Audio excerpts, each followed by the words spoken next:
167회 효정. 전회에서 정묘 병자 호란의 주인공들은 인조 반정에 의해 제거되었던 북인들의 세력으로 호란의 기반 지역이 아이러니컬하게도 궁성의 근처에 있었던 관중의 박터라고 했습니다. 소현세자와 복림대군. 북인들의 기습으로 삼전도에서 굴복한 인조대왕은 소현세자와 복림대군을 천주가 있었던 개경서울의 심양으로 벌모로 보내었지만 북인들의 이 두 분에 대한 대접에서는 극명한 차이가 있었습니다. 소현세자는 다음 왕위를 이을 세자이므로 북인들의 많은 관심과 보호를 받으면서 생활을 하게 되고, 복림대군은 북인들의 관심에서 외면을 받았던 것으로 이러한 정황들이 역으로 관중에 있었던 인조대왕에게 모두 전달되었던 것으로, 이에 인조대왕과 소현세자의 갈등이 소현세자를 급소하게 만들었던 것입니다. 자, 호란을 일으켰던 북인들에게 냉소적이었던 복림대군이 황제가 되었습니다. 이분이 바로 효정입니다. 복림대군. 이름은 호, 자는 정연, 호는 주고 인조의 둘째 아들로 어머니는 인열 왕후이다. 1626년 복림대군에 봉해졌다. 1636년 병자호란이 일어나자 인조의 명으로 아우 임평대군을 비롯한 왕족을 거느리고 강화도로 옮겨 장기 항전을 꾀했으나 남한산성에 고립되었던 인조가 이듬해 청나라에 항복함에 따라 형 소현세자 및 홍익한, 윤집, 오달제 등 강경 주전 논자들과 함께 청나라의 벌모로 잡혀가 심양에 8년 동안 머물렀다. 소현세자와 복림대군 두 형제는 심양에서 너무도 다른 행보를 보였다. 소현세자는 청나라 고관들과 교류하고 그들의 교화된 문명을 받아들이는데 주저함이 없었다. 반면 복림대군은 철저한 반청주의자가 되어가고 있었다.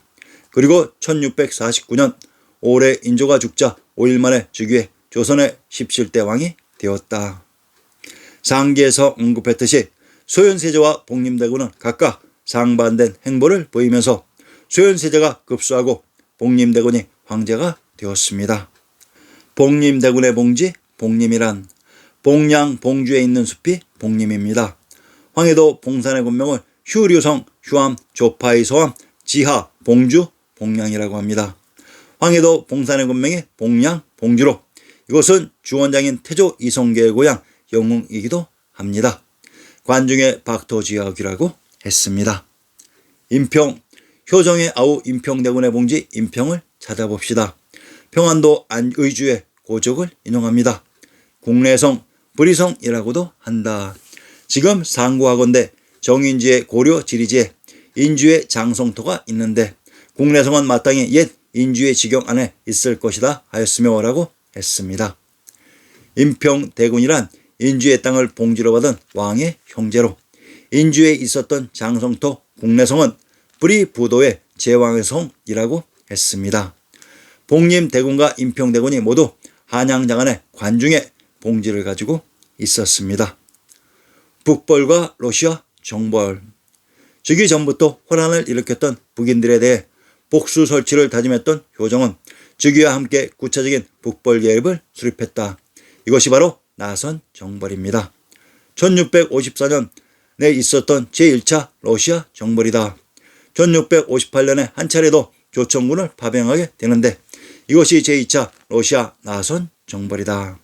자, 한 가지 정신이 바짝 나는 얘기를 해드리겠습니다.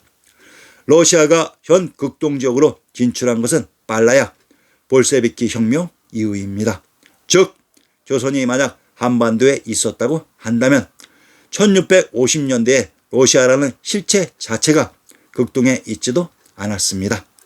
즉 조작된 역사에서는 나선 정벌의 대상을 러시아라고 조작했지만, 그러면 나선이라는 지명의 주인공이 누구였는지를 밝혀드리겠습니다.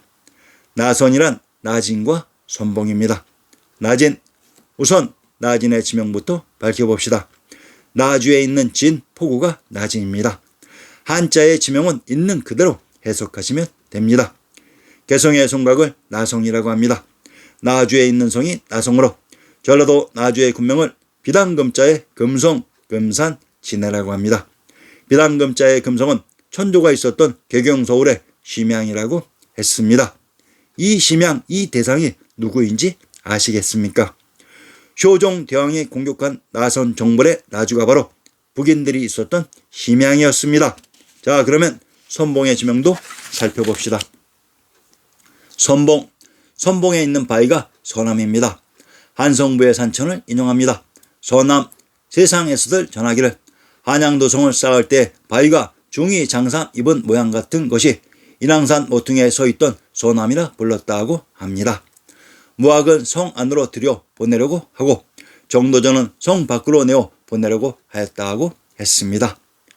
선봉의 선 지역이 제왕의 성이 있었던 관중의 도성과 천조가 있었던 개경서울의 중간 지역으로, 그래서 이 지역을 성 안으로 또는 성 밖으로 보내려고 했던 것입니다.